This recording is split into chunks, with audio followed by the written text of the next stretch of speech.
and welcome to my channel. My name is Lynn and today I'll be making this. It's a perpetual calendar. I actually wanted to make these as gifts for Christmas last year. I just ran out of time. And so I thought when I saw these gorgeous collection from Spellbinders called Happy Dance with these cute little dancing legs.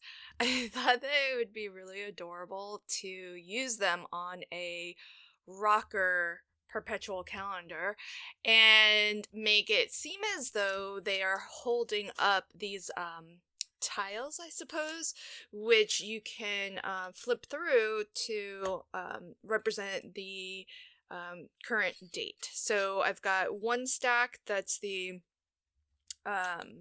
months 1 through 12.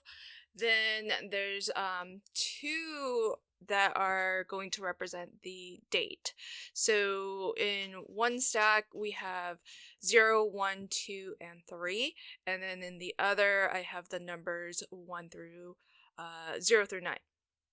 And I've just punched holes using my cinch, and I've pulled out all but 2 of the pegs because each of these little tiles, they're actually pretty small. It's only 1¼ inches wide by 2 inches tall, so really just enough for 2 loops. And so I'll show you how I bind these. Now each of them has to have their own set of loops so that they can be independently flipped, and that way you can build up all of the month and day combinations that you need.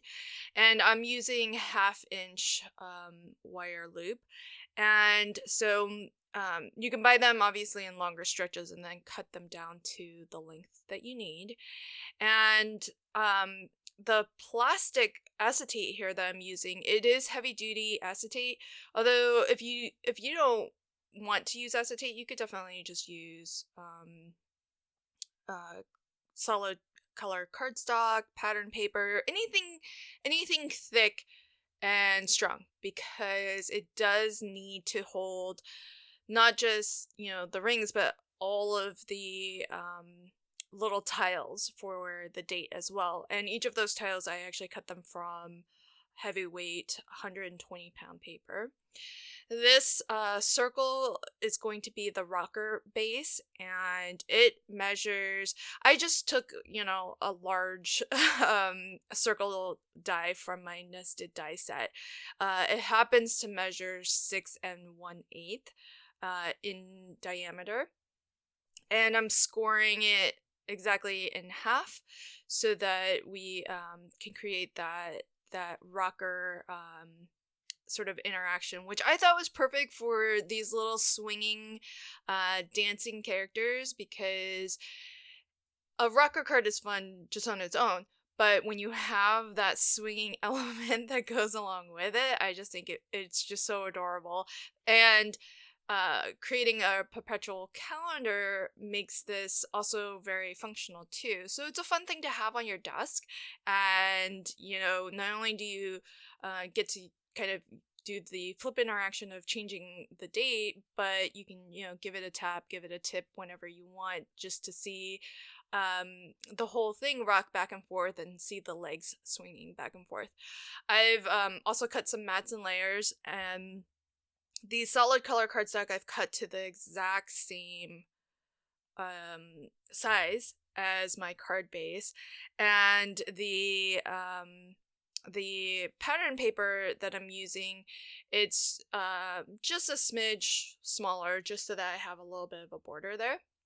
This piece here is going to be sort of a locking stand to really keep the card base from continuing to kind of splay out. So this will keep it nice and upright. And I'm just centering this piece, and it's just a scrap piece of heavyweight cardstock that measures 1 inch wide.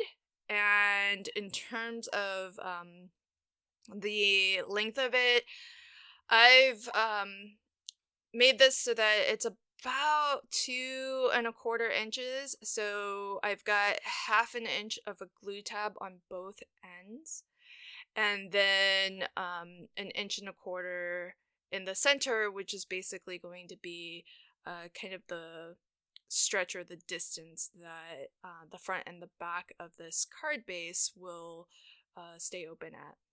And I'm cutting little slits in the at the bottom here because I'm gonna slide this little mechanism between these slits. And because I do intend on giving this as a gift, I'm making this stand so that it is actually retractable, and you can fold this entire card base, or it's not a card, but the entire rocker base. You can fold it flat by sliding the stand right into the slot. And then when you want to stand it up, you can pull that stand out and then lock it into the slit on the back. And because I want all of that to go really smoothly, glide easily, that's why I'm cutting just this, slit that's maybe a 1/16, maybe not even. It just needs to be wide enough to be able to fit this heavyweight cardstock and have it just go smoothly through. Now on one end here I've cut another piece of scrap heavyweight cardstock that is about 1/4 inch tall and wider than the 1-inch kind of locking mechanism here. And it's about, I guess I would say if the locking mechanism is a 1 inch, it's about 1.5 inches. And on one end, I've positioned this little extra strip here so that it extends past the 1-inch strip by 1/4 inch on both sides. On the end that actually will slot through to the back and lock into place, that one is only 1¼ inch, and I've attached it so that it's flush on one side and extends past the locking strip on the other side. That makes it easier to actually slot it through, because if it extended past the strip on both sides, it would basically be locked into place, just like this end here. And what you're looking at is the front of my calendar base here. And so when this locking mechanism gets slotted back in and basically retracted so that you can fold this whole thing flat, that locking strip there is actually slotting into the front of the calendar.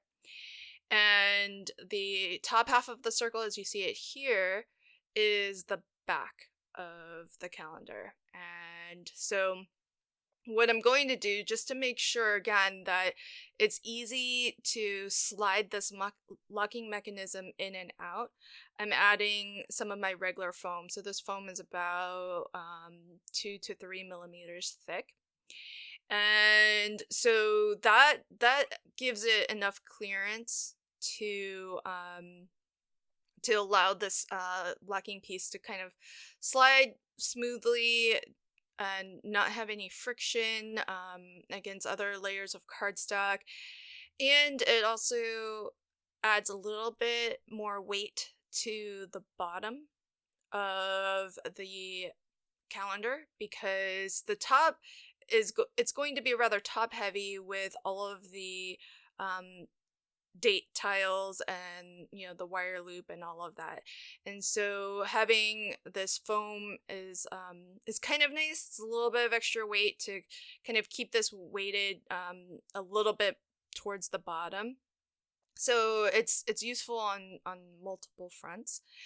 And I'm gonna be pretty generous with my foam so that it's also easy to kind of keep everything level and make sure it's not caved in at all, and so that'll give it a really nice finish at the top also. So the other thing that the reason why I'm using a little bit of liquid adhesive as I'm applying these strips of foam is because the liquid adhesive will give it a nice permanent strong hold. So I really want to make sure that especially because I'm trying to build this as something that will be used, that will last a long time, especially because it does have that nice functional aspect of being, an actual desk calendar that you can use. I want to make sure that it holds up, and that these layers, especially this very first one, which holds, starts to build that foundation of holding everything to this base here. Really want to make sure that it stays firmly stuck, and so that's why I'm just dotting on a little bit of liquid adhesive as I go. On the back side, it's not quite, it's still important, but there's not quite as much going on, but I still add my liquid adhesive to this. The front side is what will have the actual calendar units attached to it, but I still want to make sure that everything is nice and secure, and to make sure that the slot lines up, I do like to kind of attach the layers on right over that slot, and then I can cut through the existing slot to ensure that it's a perfect match. That way I don't have to cut it separately and then try to line everything up afterwards. And for the acetate, I'm using redline tape because it's the strongest. This and my score tape are the strongest dry adhesives that I have. And for things that are non-porous, like acetate, plastic, and whatnot, I find that a dry adhesive works best.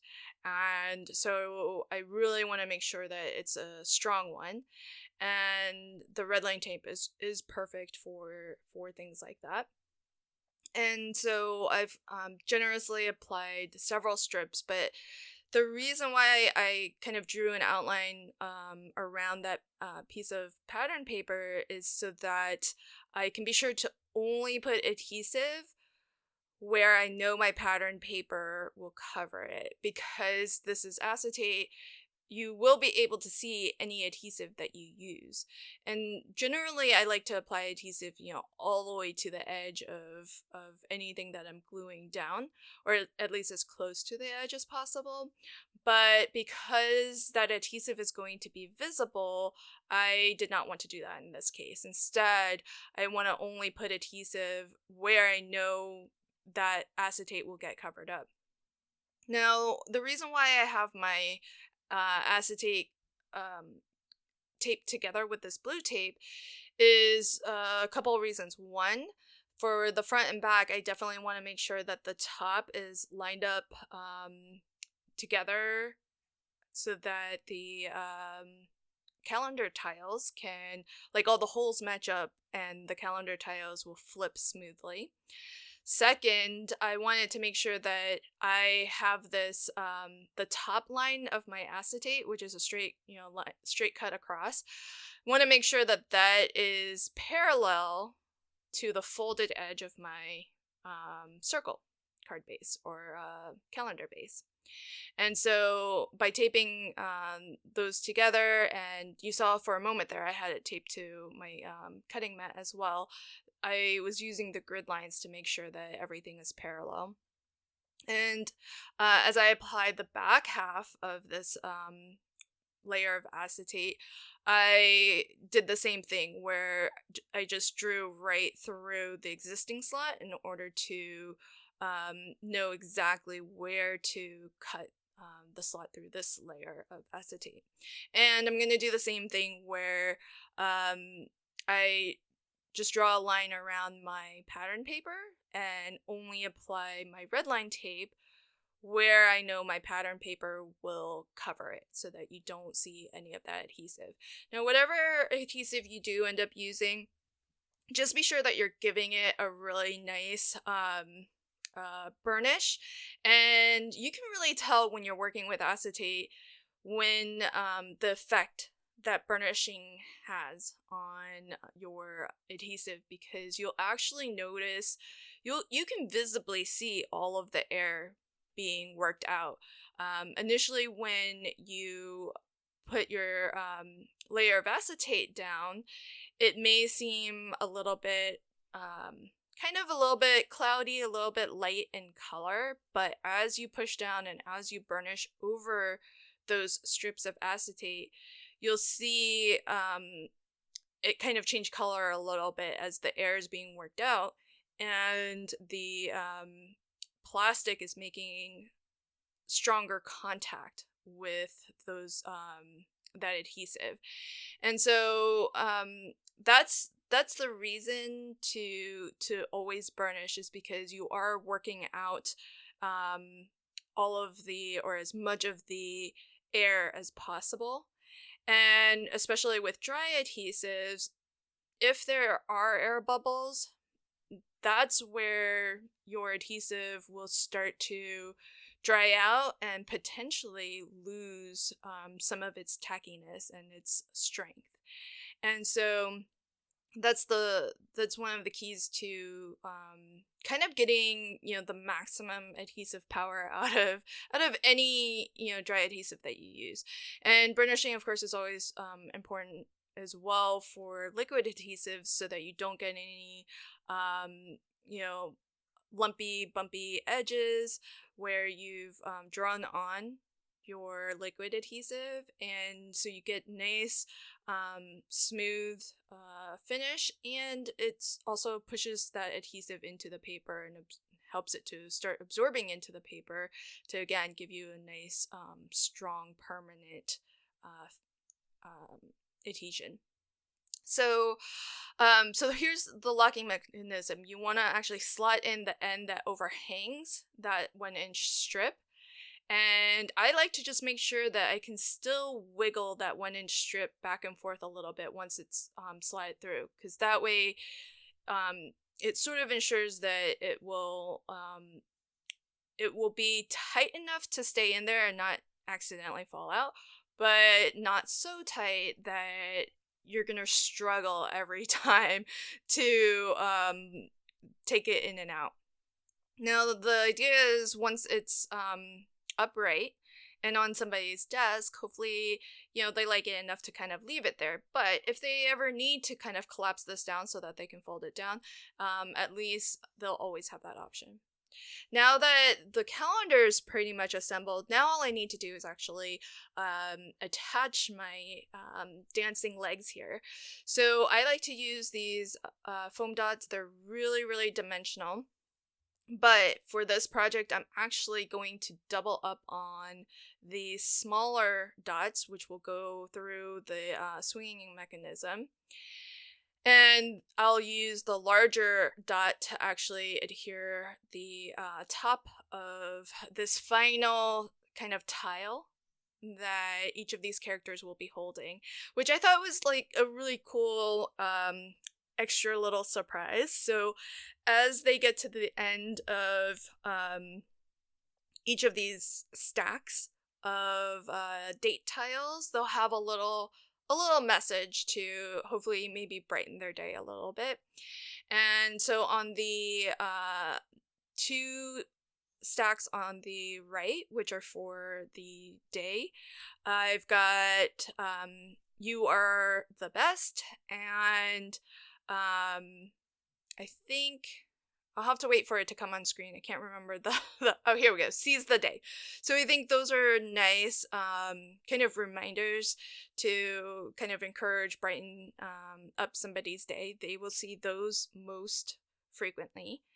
And then as you can see on the far left, I have miss you, which they'll see when they need to change the month. So every month they'll have that as a nice little reminder from me.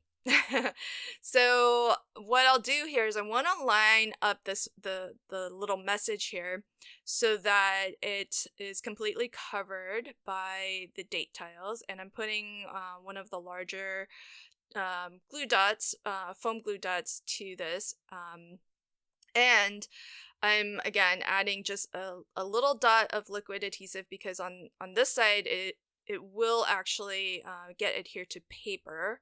On the other side it was being attached to acetate, so using a PVA glue, I don't know that helps too much because it's not the acetate's not going to absorb any of that adhesive.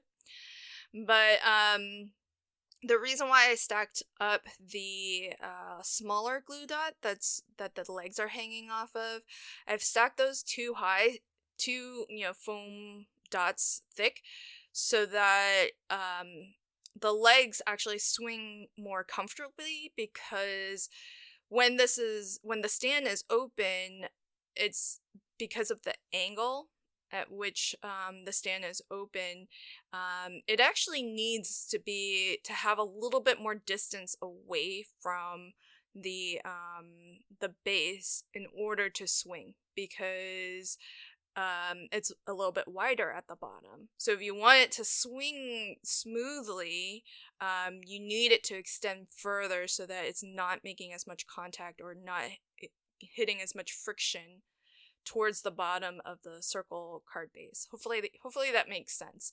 But take my word for it because when I only used the one glue dye, it didn't really move as much as I wanted. And in some cases not at all, depending on how wide I had the stand open. So so that pretty much, completes this. I mean, it's a lot of prep work. Oh yeah, I forgot almost to add the skirts to my two ladies on the end here. So I thought it would be cute, to have the trousers, the person wearing the trousers hold up the month, and then two people wearing skirts to hold up the day. So hopefully it's a little bit kind of makes sense that the date are like one unit, and then the month is a little bit, it's kind of its own thing as well. And so hopefully this angle also shows a little bit better the swinging action. But if I had it to do over again, I would actually maybe push the two rightmost, the ones that represent the day, make those a little bit closer and add a little bit more separation between the month and the day. That way maybe it's a little bit more clear what these are representing. Or you could actually, die cut the actual words or abbreviation of the month too. And that would make it crystal clear. I have alphabet die sets that would be perfect for it, but I figure it's going to be a smaller font and a little bit harder to read. And so once somebody understands just for the first time what these different flip tiles represent, that they represent a date, month, and day, then it's not going to be a matter of confusion in the future. They just need to get past that initial hurdle of knowing what this is. But certainly if you want it to be super clear, then using the month abbreviation would be perfect. And so you can see here where this one leg, it didn't swing too well until I actually physically moved it a little bit further from the card. And because it's on the two thicknesses of foam, I can do that. I can make that adjustment, and you can see how well it operates now. So isn't that adorable? Like I've already made two to give as gifts, but I'm definitely gonna make one for myself too. I hope that you enjoyed this project, and if you did, please consider liking, commenting, and sharing. And if you want to catch new videos as I publish them, consider subscribing to my channel and ringing the notification bell. Thanks so much. Until next time, happy crafting and have a fantastic day. Bye.